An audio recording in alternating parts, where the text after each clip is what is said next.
দুনিয়াতে যত অদ্ভুত অদ্ভুত প্রশ্ন সব আপনি মুসা আলাইহিস সালামের মাথা থেকে পাবেন। বিভিন্ন বিষয়ে আল্লাহরে প্রশ্ন করতেন। সাইয়েদনা মুসা আলাইহিস সালাম আল্লাহরে বললেন, আল্লাহ আপনি আমার এমন একটা জিকির শিখাইয়া দেন যে জিকিরটার শব্দ আপনি আর আমি ছাড়া কেউ জানবে না।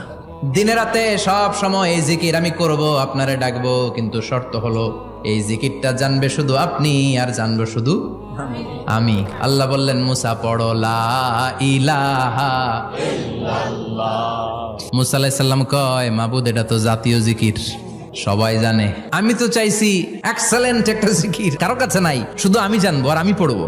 আল্লাহ বললেন, মুসা এই লা ইলাহাকে যদি এক পাল্লায় রেখে দাও, তাম বিশ্ব, 7 আকাশ 7 জমিনটারে তুলে যদি তুমি আরেক পাল্লায় রেখে দাও, লা রাজাহাত কাফাতু লা ইলাহা ইল্লাল্লাহ, মুহূর্তের মধ্যে লা ইলাহার পাল্লা ভারী হয়ে যাবে।